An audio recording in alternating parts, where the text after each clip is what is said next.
It seems that every day we're reminded that we live in an era of great power rivalry, that the rules-based order is fading, that the strong can do what they can and the weak must suffer what they must. And this aphorism of Thucydides is presented as inevitable, as the natural logic of international relations reasserting itself. And faced with this logic, there is a strong tendency for countries to go along to get along, to accommodate, to avoid trouble, to hope that compliance will buy safety. Well, it won't. So what are our options? In 1978, the Czech dissident Václav Havel, later president, wrote an essay called The Power of the Powerless. And in it, he asked a simple question: how did the communist system sustain itself? And his answer began with a greengrocer. Every morning, this shopkeeper places a sign in his window: "Workers of the world unite." He doesn't believe it. No one does.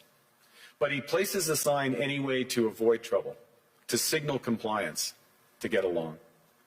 And because every shopkeeper on every street does the same, the system persists. Not through violence alone, but through the participation of ordinary people in rituals they privately know to be false. Havel called this living within a lie. The system's power comes not from its truth, but from everyone's willingness to perform as if it were true. And its fragility comes from the same source. When even one person stops performing, when the greengrocer removes his sign, the illusion begins to crack. Friends, it is time for companies and countries to take their signs down. For decades,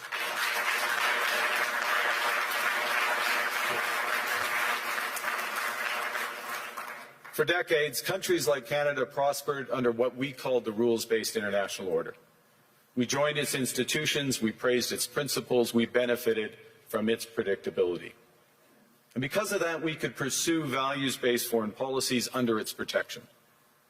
We knew the story of the international rules-based order was partially false, that the strongest would exempt themselves when convenient, that trade rules were enforced asymmetrically.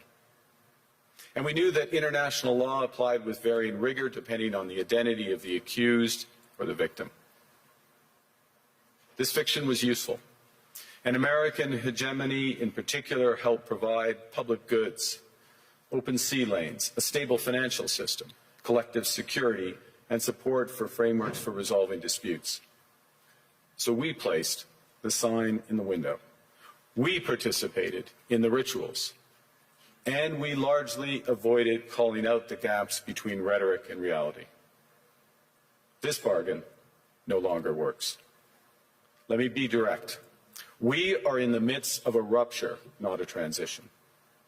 Over the past 2 decades, a series of crises in finance, health, energy, and geopolitics have laid bare the risks of extreme global integration. But more recently, great powers have begun using economic integration as weapons.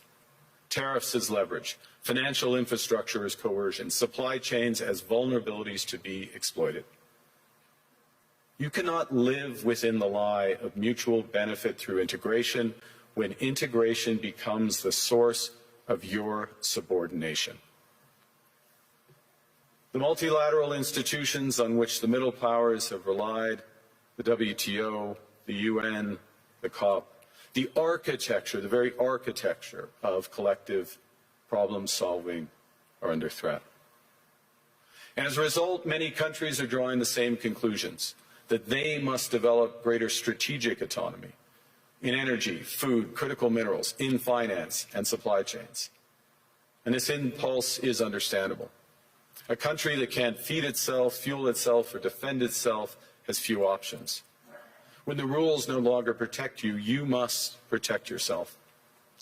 But let's be clear-eyed about where this leads. A world of fortresses will be poorer, more fragile, and less sustainable. And there's another truth. If great powers abandon even the pretense of rules and values for the unhindered pursuit of their power and interests, the gains from transactionalism will become harder to replicate.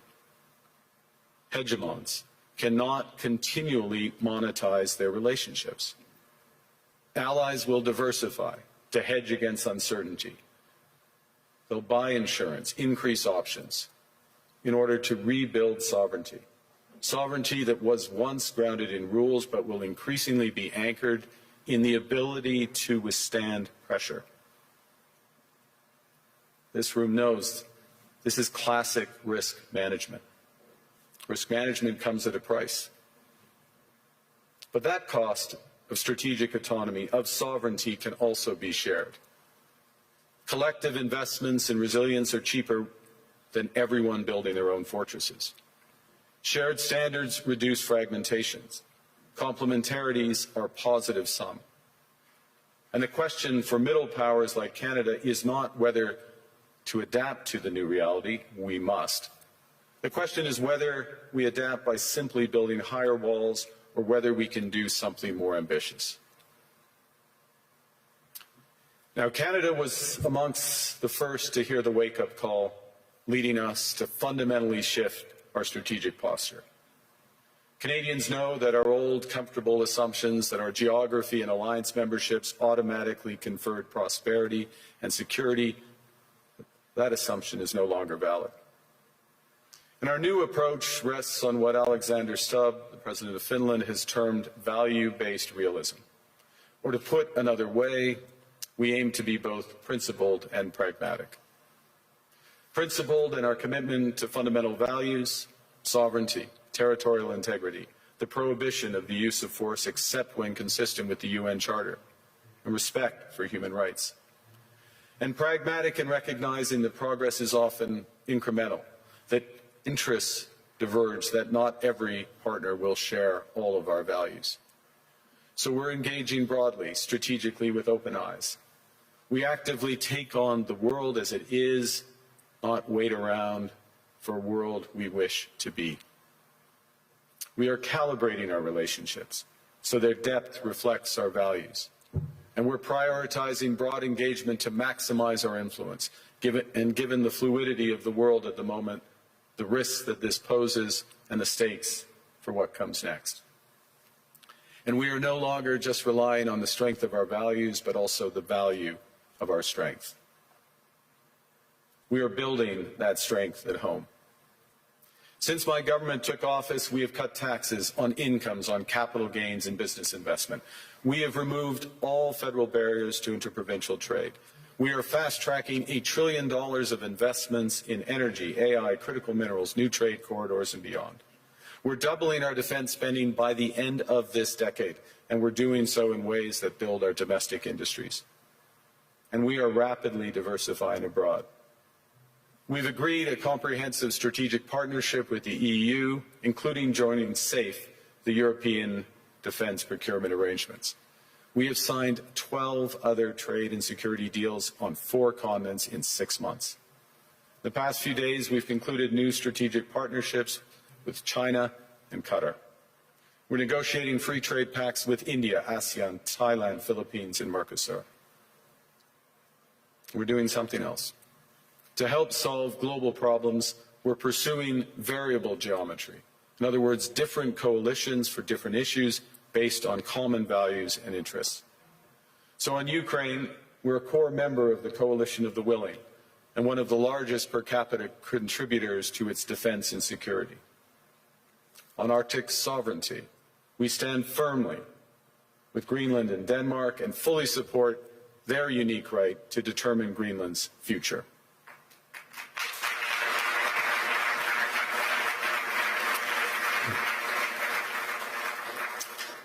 Our commitment to NATO's Article 5 is unwavering. So we're working with our NATO allies, including the Nordic-Baltic 8, to further secure the alliance's northern and western flanks, including through Canada's unprecedented investments in over-the-horizon radar, in submarines, in aircraft, and boots on the ground. boots on the ice. Canada strongly opposes tariffs over Greenland and calls for focused talks to achieve our shared objectives of security and prosperity in the Arctic. On plurilateral trade, we're championing efforts to build a bridge between the Trans-Pacific Partnership and the European Union, which would create a new trading bloc of 1.5 billion people. On critical minerals, we're forming buyers' clubs anchored in the G7 so that the world can diversify away from concentrated supply. And on AI, we're cooperating with like-minded democracies to ensure that we won't ultimately be forced to choose between hegemons and hyperscalers.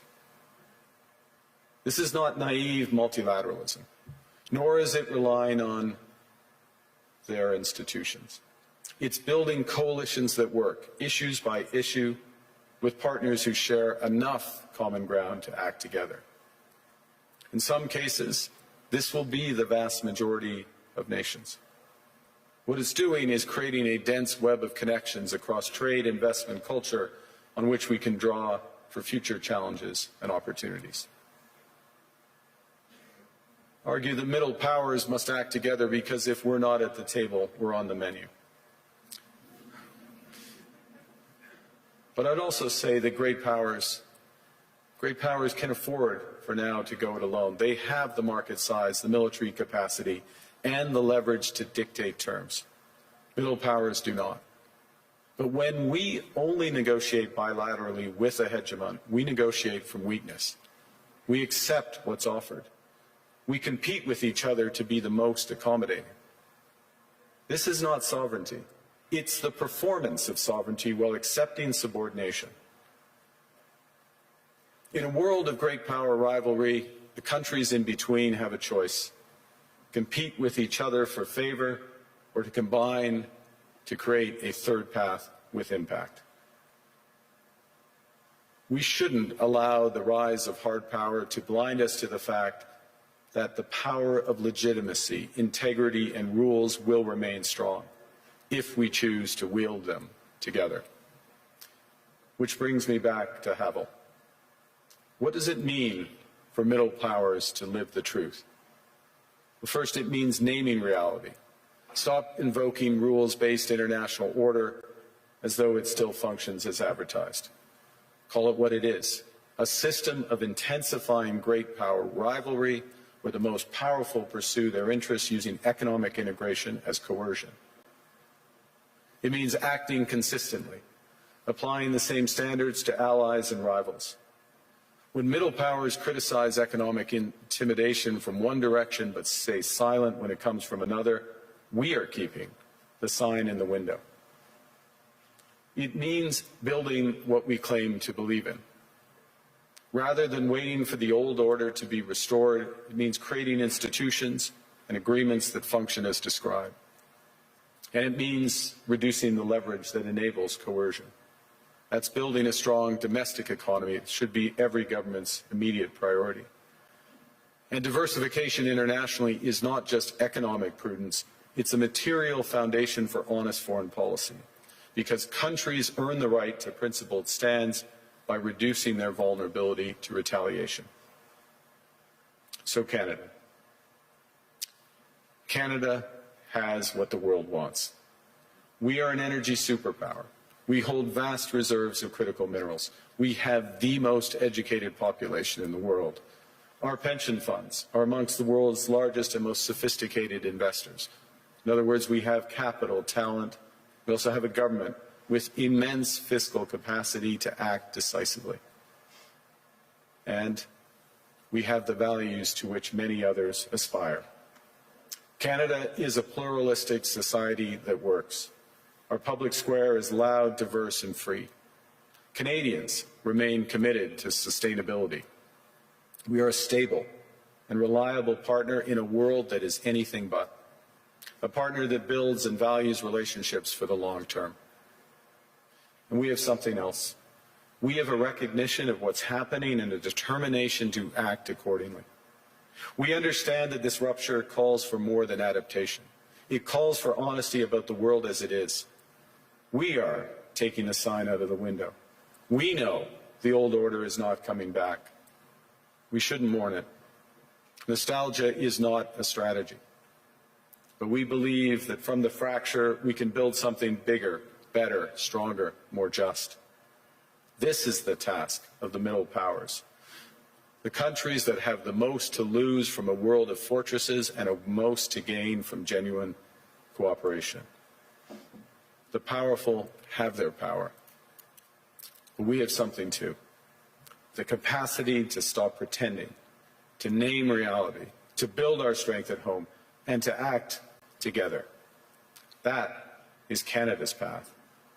We choose it openly and confidently, and it is a path wide open to any country willing to take it with us. Thank you very much.